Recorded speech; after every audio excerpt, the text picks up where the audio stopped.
Hey, heute geht es um ein, wie ich finde, sehr, sehr interessantes Thema, und zwar Heraklit und seine Aussage, alles fließt. Ähm, die, wie ich finde, äußerst weitsichtig und hochinteressant ist, jedenfalls aus spiritualistischer Sicht.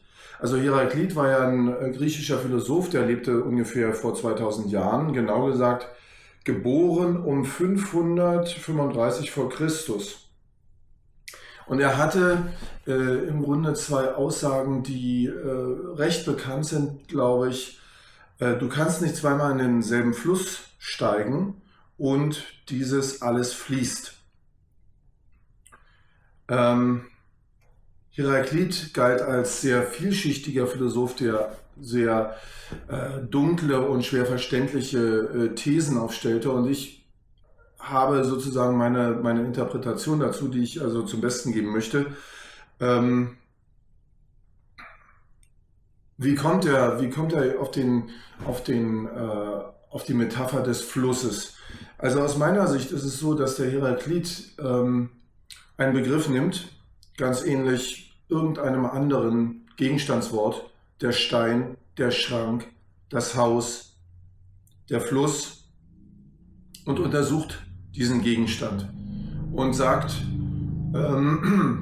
wenn du einmal gerade baden warst in diesem Fluss, dann und steigst raus aus dem Fluss und gehst wieder rein, dann ist es ja eigentlich nicht derselbe Fluss, weil das Wasser des Flusses ist verflossen. Es ist es ist eigentlich ein anderer Fluss vorhanden mit anderem Wasser, und das wäre ja normalerweise, wie wir die Dinge ansehen. Wir denken, sie bestehen aus Atomen, und die Atome sind in einer Gitterstruktur angeordnet, und sie verleihen den Gegenständen diesen dauerhaften Charakter, sodass sie fest erscheinen. Das ist unsere Vorstellung von Materie. Und der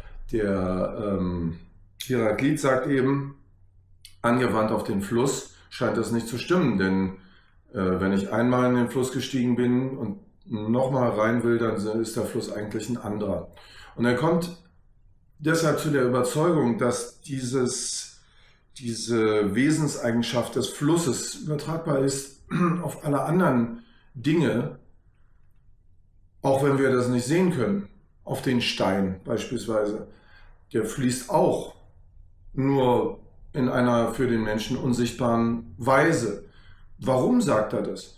Er sagt es deshalb, weil für den Fluss ist uns dessen Eigenschaft als ständig verfließend ja auch nicht präsent, sondern wir sehen den Fluss und reden über den Fluss mit derselben Art Gegenstandswort wie für alle anderen Begriffe. Auf diese Art und Weise kommt also der Philosoph Heraklit zu einer Aussage über das Wesen der Dinge, die sich unserem Verständnis ein bisschen verschließt, dass wir also sagen, aus unserer Ameisenperspektive können wir das nicht sehen, aber das Wesen der Dinge ist, dass sie ständig in Bewegung sind und fließen.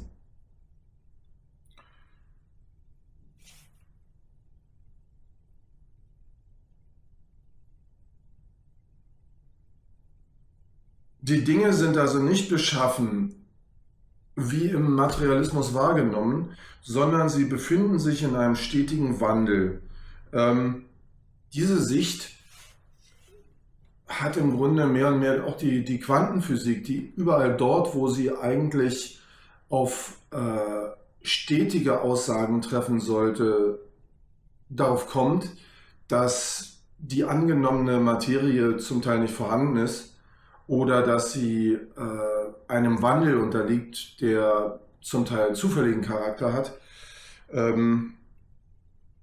Und im Spiritualismus, der ja davon ausgeht, dass die Materie in dem uns begreiflichen Sinn gar nicht vorhanden ist, das ist die Grundaussage, ist Heraklits Aussage sehr verständlich. Denn was ist denn das Wesen der Dinge, wenn es nicht darin besteht, dass die Materie in einer Gitterstruktur die Objekte ausmacht? Aus der Sicht des Spiritualismus ist es die Bezogenheit auf andere Dinge. Ich habe Ich habe das ja hier mal aufgemalt. Der Fluss, der zwischen anderen Bezugsgegenständen fließt, bleibt insofern immer derselbe, auch wenn sich seine Materiestruktur dauernd ändert oder auswechselt. Ich bringe das jetzt mal in Verbindung mit der Aussage zum Beispiel von Eckhart Tolle in seinem Buch Jetzt, in dem es ja in dem ganzen Buch im Grunde nur darum geht, dass der Moment des Jetzt der einzige Moment ist, den es eigentlich gibt. Die Vergangenheit als solche ist nicht im eigentlichen Sinn existent und natürlich auch nicht die Zukunft, sondern es handelt sich eher um eine gewisse Stabilität des Jetzt, das sich also nicht gravierend unterscheidet von dem Jetzt, das gerade vergangen ist. Und bei dem wie in einem Film die Bilder, die nacheinander auf dem Film sich befinden, eine sehr, sehr große Ähnlichkeit besitzen und nur in kleinen Details sich unterscheiden, woraus sich, wenn man einen Film abspielt, der Eindruck einer stetigen Fortbewegung entsteht. Ganz ähnlich ist es mit der Realität. Sie fließt fort und ihre Stabilität liegt in dem gleichbleibenden Bezug der Dinge zueinander. Es liegt nicht darin, dass die Materie selbst stetig wäre. Die Materie hat, und das ist für mich der zweite wirklich sehr interessante Punkt bei Heraklit, die Materie hat aus der Sicht des Spiritualismus die Eigenschaften des Geistigen. Das heißt, sie ist fließend, wird von Moment zu Moment neu begriffen und Heraklit nutzt, um das Wesen der Dinge und das Wesen der Welt zu untersuchen, nicht so sehr empirische Forschung, sondern er geht aus von der Untersuchung des Begriffes, zum Beispiel Fluss selbst. Das ist ja etwas,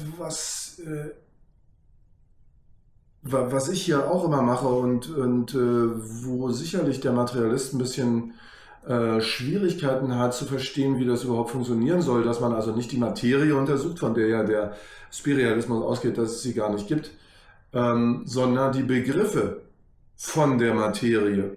Und die Logik dahinter ist eben, dass man sagen kann, wenn man sagt, die Materie gibt es nicht, was muss man dann also untersuchen? Man muss die geistigen Eigenschaften dieser Materie untersuchen. Das heißt, was verstehen wir darunter? Was ist die Aussage der Begriffe, die wir darüber haben?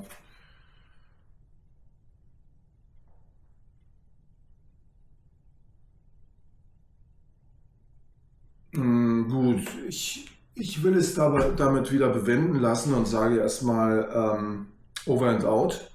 Hoffe, ich konnte hier eine kleine Anregung geben zum Nachdenken und verabschiede mich. Tschüss.